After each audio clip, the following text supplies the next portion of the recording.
Good morning, good morning, good morning, everybody in the city of Tucson. We're back on the Fresh Start Show with Dr. Holt. My co host, Tom Cortez, is in the building on this morning. And you always hear me say, as I say every Saturday morning, let's go, let's get up, get your coffee, get your hot cocoa, your Captain Crunch, your Fruit Loops, Raisin Bran, whatever, and how you like it. Get up, because it is the Fresh Start Show with Dr. Holden. We're happy to be here with you on this Saturday morning. We are grateful for another day. You have so many reasons to be happy this morning. Number one, he woke you up this morning. The second reason why you should be happy is number two. He woke you up this morning. Amen. The third reason why you should be happy this morning is because he woke you up this morning. Amen. And so we are to be excited for this beautiful, beautiful, beautiful day. Check it out. We have a special guest in the building, and we're going to be announcing him in just a few moments. But I wanted to inform the community we had a plan for the Fresh Start Empowerment Clinic to take place on March 22nd at the Goodwill. That's going to be postponed. We have some logistic issues that we had to figure out with our public defender and our city prosecutor's office. So we're looking at June. So save the date in June. I don't have the exact date for Saturday as of yet, but I just wanted to inform everybody, get the right information. So March 22nd, Fresh Start Empowerment Clinic has been postponed, not canceled, but postponed. We're going to be looking at June. So that means we're going to give you a little bit more time to get all of your stuff together, all your paperwork together and everything you need. We'll be going to be meeting and helping you to address your legal issues. It's going to be warrant day. If you have a pending warrant with justice courts or city courts, we're going to be helping you to squash those warrants, help you with court fees and fines, help you with suspended driver's license, all those things on a misdemeanor level. We're going to be helping. So postponed, again, Empowerment Clinic has been postponed. That was scheduled for March 22nd. It's now going to be postponed to June. So please tell your neighbor, tell your friend, tell your church member, tell whoever needs to know. We're going to be launching that in the month of June. All right. Well, today I want to make sure that we have give our special guest some time to talk about his new book that has come out. His name is Dr. Arthur Tigney, who's a pastor in our community. But on this segment, he's also a clinician as myself. Everybody know Dr. Holt, the trauma doctor, but we have Dr. Tigney, who's our grief specialist, and we are excited to have him in the building today. And let me tell you, just as well as we know there's trauma all over the place, but do not underestimate the toxicity of sometimes of grief, or the power of grief, both way how you want to look at it. If you don't grieve healthy, it can be bad. If you grieve healthy, it can help you be resilient through your pain and brokenness. And so, and one thing I want to bring Dr. Tigney is because of the fact that he's a brother. He's a brother in Christ. He's a fellow pastor, a clergyman, colleague in ministry. But also a clinician in this space. He is a doctor. I know we say, "Hey, doc," to preachers all the time, right? but Dr. Tigney is a real doctor. We're happy to have him with us on today on the Fresh Start Show, and we want to let you know it's okay to grieve. It's proper to grieve. Go through that process, and what does that look like? So we're gonna be talking about that today on how do the nation heal, how our communities heal, how our church heal, how our families go through healing processes, and how individuals go through healing. So all right, so we got Dr. Tigney is in the building. What's going on, my friend? Hey, so glad to be here. Thanks for having me. It is definitely an honor to be here with you all. Appreciate it. Awesome. So Dr. Tigney, I've been watching some of your clips, and you just been going in, man. I said, I love it. You've been talking about grief, having these brave conversations about certain signs that you're grieving, having conversations on certain symptoms that you may be experiencing, and what is grief in the first place. I think I would like for you to start to define it, because I think a lot of times people don't know really what that is. They hear these terminology. So what is grief from a specialist such as yourself? I have to, full disclosure, I'm going to merge theology with psychology. All right. And so to start I like it off, it. I I would like say it. that grief actually is a gift from God. Yeah. Yeah. And so when you begin to look at grief and you look at the different stages that a Yeah. person walks through, it literally gives the person time to release or to let go of something the way it was in order to move into it being a Yeah. different way. And so grief walks you through various phases that when you take the time to actually engage those phases, you can find the healing that you need and begin to build and not lose more than what you've already lost. And so grief is really a process that you walk through to give you space and time to heal from something that was gone, Yeah. that you Yeah. lost. Yeah, I like that. I like the process. I hear the word process. That's standing out to me because I think a lot of time in the midst of pain, Yes. process can be very difficult because Absolutely. people must realize there's obviously different stages of it, right? You have that depressed stage where you have that melancholy, you have that extreme sadness, or you have that denial, like, oh no, this is not happening. You know, Right. you can't tell me Big Mama's dying of stage 4 cancer. She ain't held the family together. You can't tell me. People really go Absolutely. through these different stages. So can you talk a little bit about the different stages of grief? Yeah, absolutely. The stages of grief are, you could go from the initial stage I look at as denial. When you Yeah. first hear it, between shock, I would say shock Yeah. and or denial. Yeah. Because one is you're denying the fact that this is probably happening or has happened. And then the shock, it almost puts it like, your body freezes in a sense. Your mind goes on pause. Mm-hmm. And I look at that as a very important phase because initially some of the losses or the tragedies that are experienced are too much for the brain to actually comprehend. Yeah. So when I say it's a gift from God, it's where God gives your brain a chance to go on pause or in slow motion. If you look at these movies, everybody's going fast, but then there's that one slow motion scene where the action figure slows down. Yeah. That's what happens when we talk about shock and denial. And another stage is where we begin to find ourselves either sad and or angry. Yeah. And so sadness is usually one of the first responses after the shock and the denial sets in.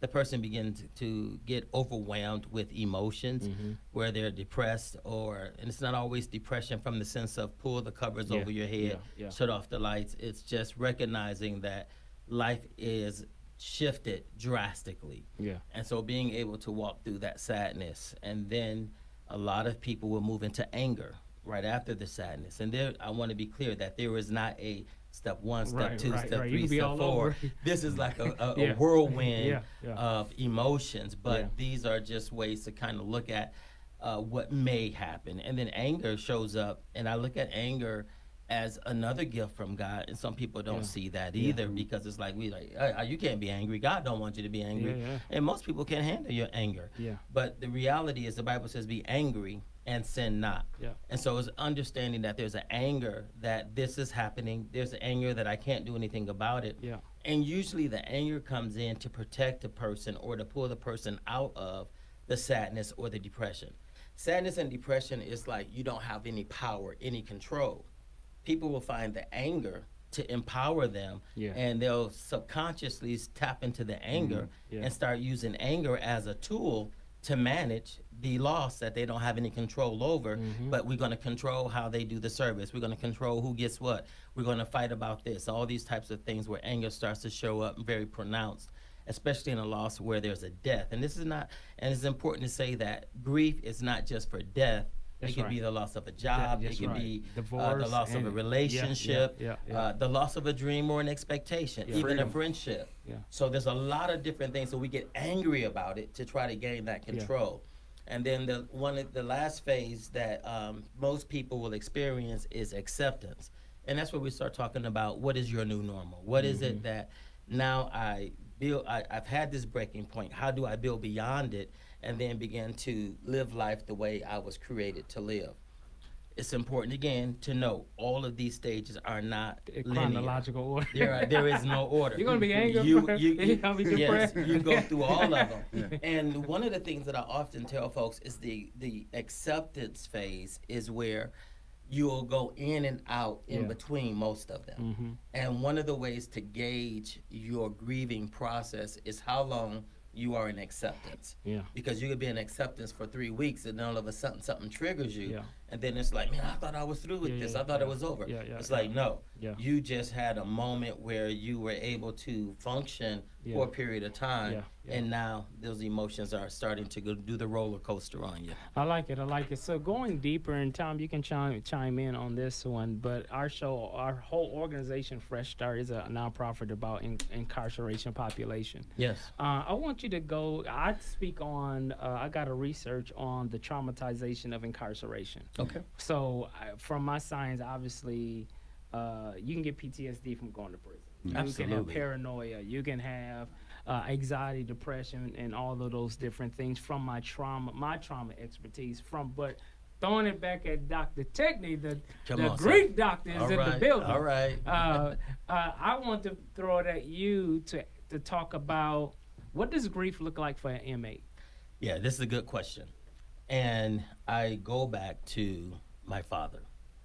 My father was killed before I was 10 years old. And if the police had caught him, he would have been in prison. Unfortunately, the gangsters caught him. Okay. And he ended up in the grave. Wow. And so when I look at his life, everything that he grew up with and did not grow up with, and all the trauma that he was exposed to. Yeah. So here's the thing. When we talk about trauma, trauma is an incident that happens to you that shifts everything within you. All right. And it's usually very, again, the word traumatic or very prominent in how you live life. Yeah. So grief basically is understanding that something happened to me and I lost life the way it used to be. Yes. I lost my innocence because I was traumatized with abuse. I lost my innocence because I grew up in a home where there was violence. So there was loss there. And because I never processed the loss, then the trauma it sits there. Yeah.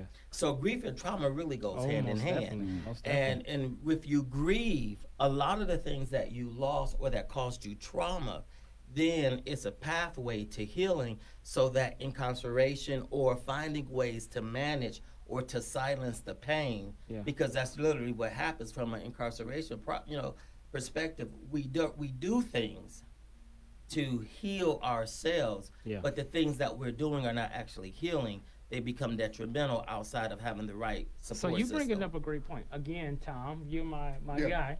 But I want you to speak more into that, because I think a lot of our issues when we're trying to help people who's coming out in reentry have not even, because the environment is so animal treated and so maladaptive. Right.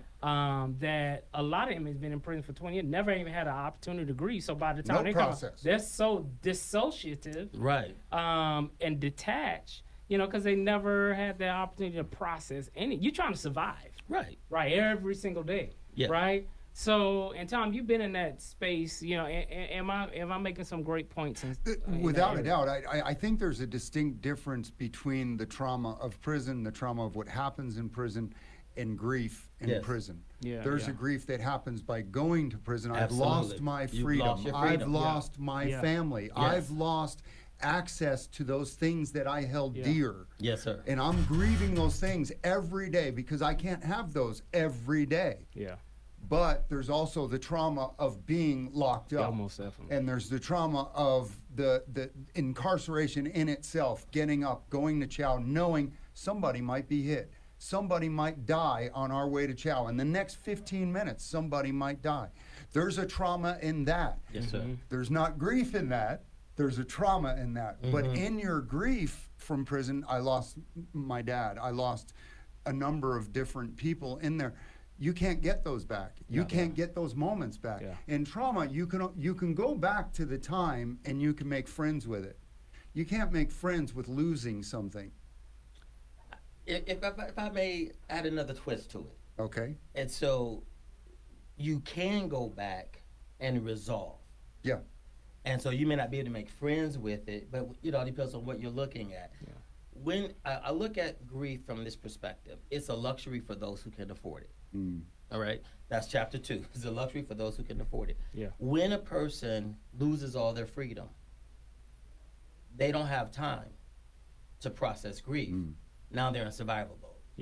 That's that And trauma so piece. that's the trauma. Now I'm in survival mode. Right. And so because I'm in survival mode, I'm not processing. No. Mm. But not only did I lose my freedom, I lost the peace of mind of being able to go to And sleep and sometimes wake your up. humanity. Your humanity Yeah, was yeah, lost. lost. So there is complicated grief Yeah. that we don't even realize That's right. Yeah. that exists. That's right.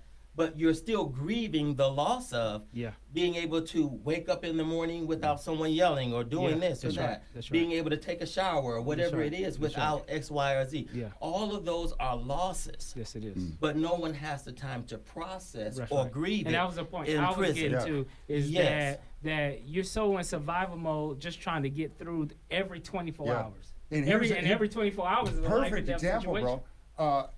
Your loved one dies while you're in prison. Yeah. Yeah. You can't tell Can't. anybody. Nope. Yeah. They will lock you up in isolation Yeah. because you are now a danger to the rest of the population. Wow. Yeah, yeah. So, grief. Mhm. And Yeah. that's a compounded grief, it is. bro. Absolutely. Yes, it is. Because you have not your friends, you have nobody around you to help support you in that moment. They're locking you up in solitary Right. when you just lost somebody dear to you. Mm. And that's grief on top of grief. It's grief on top of grief. That's the thing that, even like with trauma, people don't realize it's complicated and compounded Yes, or it is. compacted. Yeah, Yeah. yeah, yeah. Grief Yeah, is loss after loss after loss. yeah. And because we're in survival mode, it continues to compound, That's right. and we don't even realize it. Yeah. And so when my father died when I was, like right at 10 years old, my mom did not have time to grieve. Mm. She had to jump She had to take in breaks and to take work. care of That's Yeah. right. 3 children That's right. and was pregnant That's with right. the last one. That's right. You know, That's right. And so this is again, it's a very it's a different perspective, Yeah. but it's the same thing. It's the same I've thing. lost the support system. Yeah. I've lost the freedom. Right. Now I'm a single parent from Right. being, married and having kids or having someone to help take care of the kids. So there are so many things, and those things that we're losing are traumatic. It's very traumatic. And so, So it's interwoven. It's so interwoven. If you try to separate the Yeah, two, yeah. you really do yourself a disservice. Yes, you do. Yes, you They do.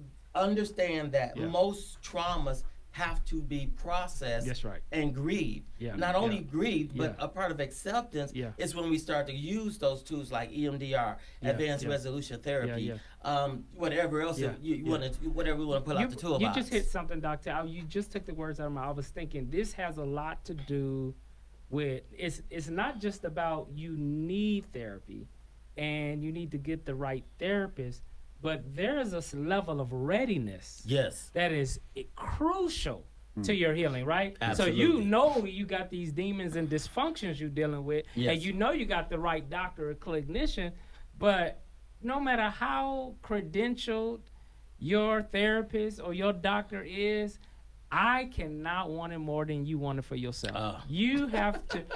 There's a level a of good- readiness. that's So real. you're like, I'm Absolutely. tired of bleeding on everybody. Absolutely. I'm tired of burning every brick. You know what I Yeah, mean? yeah. Right. So talk about that space just for a few minutes about the danger of not grieving in a healthy way. Because some people think, well, I just work my way through. Right. I find a coping mechanism, and that can be a bottle, that can be meth, Absolutely. that can Yeah. be drugs as Come well. on. Yep. Addictive behavior. Yeah. That's all interwoven too when we talk Absolutely. about addictive behavior. Absolutely, it's all tangled in there.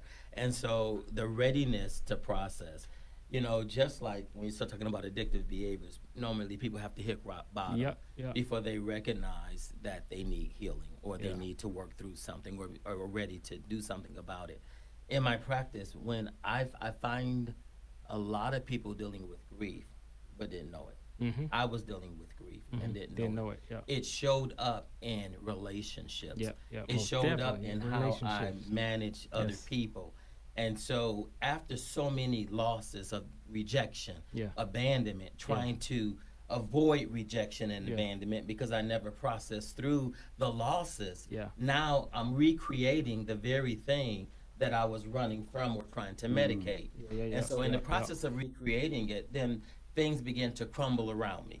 And so when I start to have difficulty in marriage, when I start having difficulty in parenting, Yeah. when I start to have difficulty in ministry, Yeah. then I have to recognize, okay, what is happening? Why are you being triggered? And I have to understand what is happening Yeah. is I am being Yeah. triggered. So that when someone gets orders and they got to leave the church, or when the Lord speaks to them and say they got to go, now I'm over responding. I'm hyper vigilant Yeah, because yeah. I'm responding Yeah. from a place of unresolved grief Yeah. or trauma.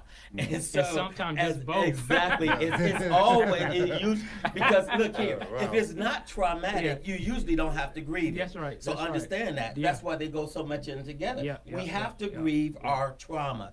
Trauma is like the onset of what we have to grieve. Yeah. But if we don't realize it until we start blowing stuff up. I'll use the Yeah. word stuff today. Yeah, yeah. You know, because when you start blowing stuff up, that's Yeah. when you realize you got to deal with it. Yeah, And so when yeah. people show up in my office, they're not showing up because they never grieved their mom's Yeah, yeah, divorce yeah. when they were 10 years old. They're Yeah. not showing up because they never grieved their parents. They're showing up because their behavior, their fruit of Yeah. their behavior is coming out of the root. That's right. And so now they're blowing their relationships up. So Yeah. now we need help because if I don't do this, my wife or my husband is going to leave me. But it's still tied Amen. back to That's good. my behaviors that they're fussing about are rooted directly in the trauma Yeah. that I never processed Never through processed. or the grief that Yeah. I'm still carrying. Yeah. I'm still angry. I'm still in denial. And you still, I'm still Dr. all Cindy, these you things. still Good. talking of, still speaking of a space. This is we're gonna have to have a part 2. You're speaking of space of macro. We haven't got to micro because if we got to micro, it's start talking about sons not processing the grief of not having a fathers or a good Yeah. relationship with their father, which opens up a whole another Yeah. door. You know what I Yeah. mean? Like That's it. When we go shift Yeah. from macro and get real into the details of the micro, it gets even more scarier about root causes of a lot of stuff we see. That's huge, and that's where again I'll say that's where my work is at its height. Yeah. Doing the psycho and analytical work, Yeah. looking at the micro. Yeah. What happened Right. then? What Yeah. happened then? And then being able to trace what happened then to what's happening now. And in every situation, there are many. There's a thread. We call it breadcrumbs. You follow the breadcrumbs, and you'll figure out exactly why it is. And so one of the aspects of healing is understanding, for example, with trauma, if I was assaulted or abused as a kid, Yeah. and I have intimacy issues or I'm hypersexual, Yeah. so now I have to begin to look at as an adult that I'm not the kid who's being abused. I'm Yeah, not yeah. the kid who's being traumatized. Yeah. Amen. And so That's good. now as an adult, I have to look at that was the root. So the fruit, I have to address it differently. This is not that. This is one of the tools I use in my book. I'm not the little boy who was helpless or victim, who was helpless and couldn't defend myself. I'm now a grown man. Grown man. Therefore, Yeah. I can use another level of logic, behavioral cognitive therapy then Yeah, can yeah, come into yeah, place yeah. to begin to make do and make Man, things better. this is good. This Yeah, is that's good. so good. I say all the time that as a kid, when the things happened to me, the abuses happened to me and stuff like that, in my toolbox, all that was available to me Right. was addiction, There you go. right? So Yeah. I went to addiction because that's the self-medicated. only tool That I was had. it. Right. Yeah. Right? Now as an adult, I got a full toolbox. Yes. So now I can go in and I can choose the tools that is necessary for me to move forward now. That's it. Before I didn't have those tools. That's absolutely Man. correct. Phenomenal illustration. We got to see what tools we now have that we did not have. Yeah. And then mature to the place where we're choosing to Yeah. use the right tool versus to resort to the tools that are no longer serving us. And this is what I often say. Those tools served us. Yeah. Yeah. When we needed them and Yeah. there was nothing else there, it worked. Yeah. But when it stops working, that's when we have to do something All different. right, we're going down to 1 minute. So Oh, give me my. 20 seconds. Yeah, it's good. I was going to do a part 2. 20 seconds. Let's talk about 5 things to do to properly grieve for healing. All right, so 5 things to do to properly grieve from healing is You got 20 seconds, though. grieve, and grieve and grieve. Be true to your process and seek help when needed. Yeah. And even if you don't think you need it, talk with someone to at least make sure that you're grieving in a way that's healthy. Wow, powerful. All And right. the name of the book is Reclaiming. Reclaiming Yes. your territory, building beyond the Where breaking we can point. find it. Yeah. Yep, Amazon is on Amazon and atigney.solutions. You could go there and find it. that is definitely something that everyone is grieving should be able to, they should get it, and it'll bring a lot of insight. Amen. All right, Tom, you got 10 seconds, my brother. Hey, we got Market on the Move coming up on March 8th at Zion City, Santa Cruz campus at Ajo and Mission. Come on out there, up to 60 pounds of produce for $10. Come on out there. You can share and be part of a community of Fresh Start.